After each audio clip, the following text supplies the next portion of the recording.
Cette crise sanitaire et économique est bien pire que ce que j'imaginais. Et les États-Unis en sont les grands perdants. La Chine, de son côté, est en train de donner une leçon au monde entier dans sa gestion de l'épidémie. Elle est aussi en train de remporter la guerre commerciale qui l'oppose aux États-Unis. Et la place de première puissance économique mondiale devrait lui appartenir bien plus tôt que prévu, notamment grâce à un élément fondamental qui vous a sûrement échappé dans cet affrontement commercial. Entre ces deux géants que sont la Chine et les États-Unis, l'Europe peut avoir beaucoup plus qu'un simple rôle de médiateur. Et vous allez sûrement être surpris, mais en Europe, c'est la France qui a la plus belle carte à jouer.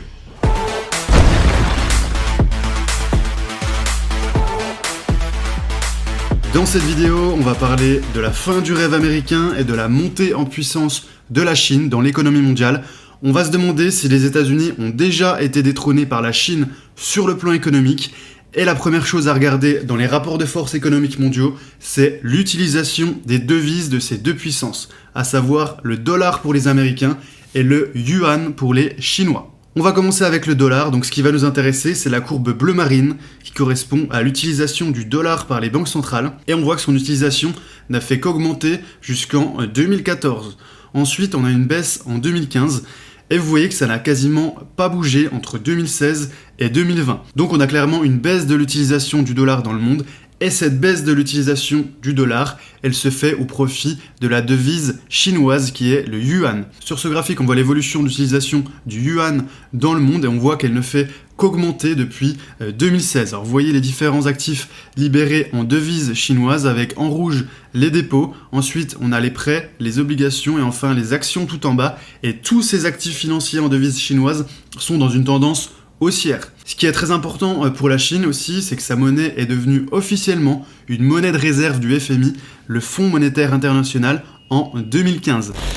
C'est une victoire politique indéniable pour Pékin, qui réclamait d'ailleurs cette mesure depuis 2009, et cela équivaut à une reconnaissance du poids de l'économie chinoise dans l'économie internationale.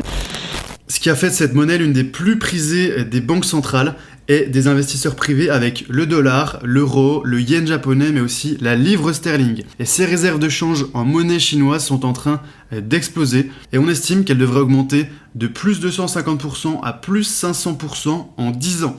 Ça devrait faire du yuan chinois la troisième monnaie de réserve la plus utilisée d'ici 2030, en dépassant la livre sterling et le yen japonais. Ces monnaies de réserve, elles permettent aux banques centrales de réguler les taux de change, et la Chine a pris une telle importance dans l'économie mondiale qu'il est devenu indispensable d'avoir du yuan chinois au même titre que le dollar et l'euro. Devenir une monnaie de réserve, ça a aussi donné des avantages importants à la Chine, comme la possibilité de fixer le prix des contrats internationaux. Ça a permis notamment une baisse des taux d'intérêt des emprunts de l'État chinois et des entreprises chinoises, c'est-à-dire que la Chine et ses entreprises peuvent désormais se financer plus facilement et pour moins cher. Cette monnaie de réserve, elle permet aussi à la Chine d'avoir une influence politique et économique beaucoup plus importante sur la scène internationale, et notamment face à son ennemi principal, les États-Unis. Vous allez voir que le rapport de force entre la Chine et les États-Unis est déséquilibré et que l'écart se creuse. On va voir plusieurs éléments qui prouvent ce déséquilibre et ça devrait vous étonner.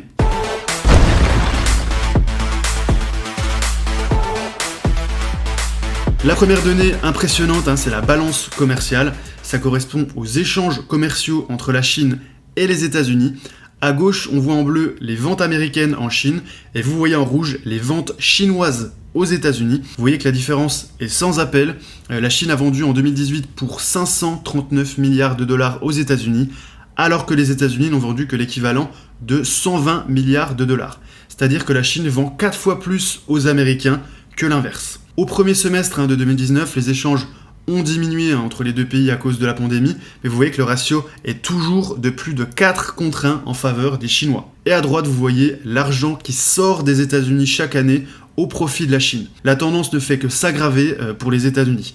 En 2005, vous voyez qu'on était à 202 milliards de dollars de pertes, et en 13 ans, ce déficit commercial a plus que doublé, en passant à plus de 419 milliards de dollars. Donc vous voyez que chaque année, des centaines de milliards de dollars passent des États-Unis vers la Chine. Et la part de la Chine dans les importations mondiales est en nette augmentation depuis plus de 20 ans. En 2000, les importations mondiales en provenant de la Chine représentaient moins de 6% des importations totales. En 2020, cette part a plus que triplé en atteignant un record à 18%. C'est-à-dire que quasiment un produit sur 5 qui vient de l'étranger vient de Chine. On pourrait croire que la crise du Covid a réduit la part de ces exportations chinoises, eh bien pas du tout. Ça paraît paradoxal, mais malgré une pandémie qui a causé plus d'1 million de morts et dont le virus venait de Chine, le monde a encore accentué ses achats de produits chinois qui ont surperformé par rapport aux autres en gagnant encore des parts de marché à l'international. Et contrairement aux idées reçues, ces exportations ne sont pas que des produits à faible valeur ajoutée. En 2014, le pays aura exporté quasiment autant que la valeur du PIB français. C'est considérable.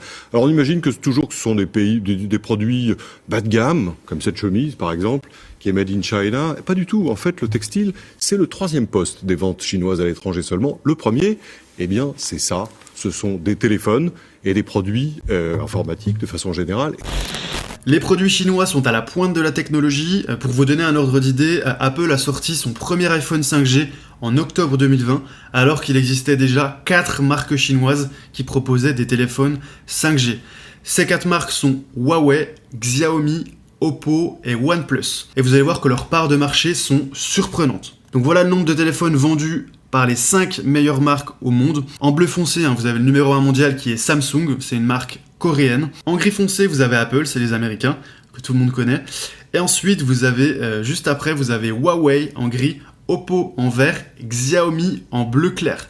Donc on a 3 marques chinoises dans le top 5 des plus gros fabricants de téléphones. Donc vous voyez que pour Apple, on a des grosses variations de vente parce que ça correspond au lancement des nouveaux iPhones. Mais vous voyez que depuis 2017, le nombre d'iPhones vendus n'a quasiment pas bougé. Alors que du côté de Huawei, ils ont une progression beaucoup plus régulière. Ils sont en hausse quasiment chaque trimestre et ils dépassent régulièrement Apple en termes de vente de téléphones depuis 2018. Et il n'y a pas que dans la téléphonie mobile que les Chinois sont passés devant les Américains. Voilà un graphique qui montre l'évolution du nombre d'entreprises américaines et chinoises parmi les 500 plus grosses entreprises du monde. Ça illustre bien la décadence économique des États-Unis. Les Américains avaient plus de 151 entreprises dans le top 500 mondial en 1995, alors qu'en 2020, ils en avaient plus que 124. Pour les Chinois, c'est la tendance inverse. En 1995, ils avaient seulement 3 entreprises dans le top 500 mondial, et en 2020, ils sont déjà à 124. Donc depuis 2020, les Chinois ont plus d'entreprises dans le top 500 mondial que les Américains, et vous allez voir que la tendance est en train de s'amplifier depuis la crise du Covid.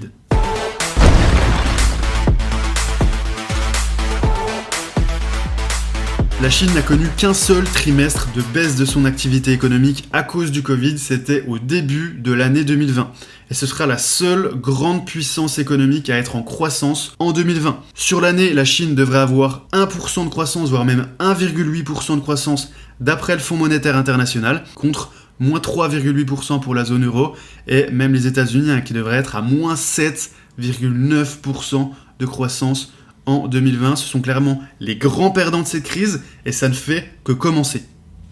Le Covid devrait coûter aux États-Unis plus cher que les récessions économiques et que la guerre en Irak. Ce serait même la plus grande menace pour les États-Unis depuis la Grande Dépression des années 30. Cette analyse, elle vient du rapport d'un grand économiste, Larry Summers. Il a été président de Harvard entre 2001 et 2006 et secrétaire du Trésor des États-Unis. Et d'après lui, la crise de Covid pourrait coûter 16 trillions de dollars aux Américains, ce qui équivaut à 16 000 milliards de dollars. Pour vous donner un ordre d'idée, les recettes fiscales de l'État fédéral américain étaient de 3 000 milliards de dollars en 2018. Donc la crise du Covid devrait coûter l'équivalent de 4 années de recettes fiscales de l'État fédéral américain. Le problème pour Larry Summers, c'est qu'il y a une gestion sanitaire désastreuse aux États-Unis.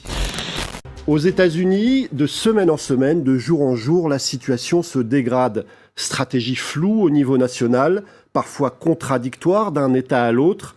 Un président qui n'écoute pas forcément ses conseillers scientifiques, aveuglé, diront même certains. Ces chiffres font des États-Unis le pays qui affiche les plus mauvais résultats en valeur absolue. Et les dernières statistiques montrent qu'à moyen terme, il devrait rester en tête du classement. Aux États-Unis, la priorité est donnée au financement de traitements et de vaccins, alors que le plus rentable et le plus efficace, ce serait un dépistage massif de la population. C'est ce qu'a rapidement compris la Chine en devenant une référence en matière de politique de dépistage. Donc voilà un exemple avec le test de la totalité d'une ville de 9 millions d'habitants en 5 jours, après seulement 12 cas de Covid. C'est comme si tous les habitants du Grand Paris et de la métropole de Lyon étaient testés en seulement 5 jours. D'après les autorités, l'épidémie est même terminée en Chine. Comme un air, de retour à la normale à Pékin. Dans les rues, les masques tombent timidement. Il n'est plus obligatoire de le porter dehors, même si certains préfèrent rester prudents. Toutes les écoles du pays sont à nouveau ouvertes. Les commerces aussi. Officiellement, il n'y a plus de contamination locale au Covid-19 depuis un mois. Ça va beaucoup mieux. Notre gouvernement a fait un super travail. Cette excellente gestion de la pandémie va permettre à la Chine de rattraper encore plus rapidement les États-Unis et de devenir officiellement la première puissance économique mondiale. Voilà l'évolution du PIB des États-Unis et de la Chine. Donc ça représente la somme totale des richesses créées par ces deux pays. Et depuis 2006, l'écart se réduit rapidement et l'année 2020 devrait encore accélérer cette tendance. Donc en termes de production intérieure, les États-Unis restent la première puissance mondiale. Mais si on regarde d'autres données, la Chine a déjà dépassé les États-Unis. Un autre indicateur qui est très important, c'est le produit intérieur brut en parité de pouvoir d'achat. Donc ça permet de mesurer les richesses produites en prenant en compte le pouvoir d'achat des pays.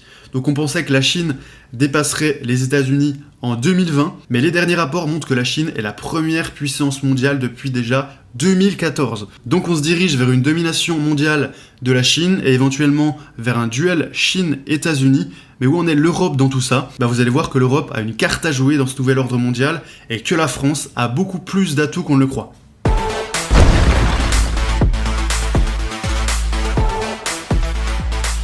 L'Union européenne est la troisième puissance économique mondiale. Elle a aussi 3 pays dans le top 10 mondial avec l'Allemagne, la France et l'Italie. Donc on aura certes une baisse de croissance en 2020 avec moins 6% en Allemagne, moins 7% en Europe et moins 9,8% en France, mais la reprise s'annonce excellente en 2021 et par la suite. Donc la France devrait notamment avoir une croissance de 6% en 2021, c'est mieux qu'en Allemagne, que dans le reste de l'Europe et même mieux qu'aux États-Unis. Et vous allez voir qu'à moyen terme, la croissance économique française devrait être plus importante qu'en Allemagne. Donc voilà les projections pour 2024. La France devrait faire 1,9% de croissance, donc c'est aussi bien que les États-Unis et c'est mieux que l'Allemagne qui ne ferait que 1,3%. Il faut dire que la France a un immense atout dont on parle très peu, c'est sa démographie. La population française augmente chaque année et c'est excellent pour la croissance économique. Donc on devrait passer de 67 millions d'habitants en 2020 à près de 75 millions en 2060. L'Allemagne, de son côté, est en train de subir une décroissance démographique, c'est-à-dire que son nombre d'habitants diminue et elle devrait passer de 83 millions d'habitants à environ 65 millions en 2060. Et cette différence démographique pourrait changer les rapports de force au sein de l'Union européenne. Donc la France devrait passer devant l'Allemagne en termes de PIB d'ici 2035 et elle deviendrait ainsi la première puissance économique de l'Union européenne. Et ça ferait de la France le leader de la troisième puissance économique mondiale.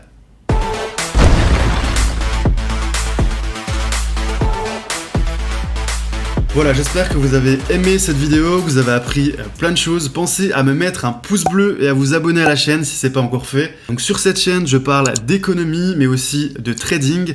D'ailleurs, j'ai une formation offerte en ce moment qui vaut normalement 99 €. C'est la formation Nasdaq Trading dans laquelle vous allez apprendre des stratégies pour gagner un complément de revenus grâce au trading sur les indices américains. Donc voilà, cliquez sur le lien en dessous de cette vidéo pour télécharger gratuitement la formation. Et moi je vous dis à bientôt pour une prochaine vidéo.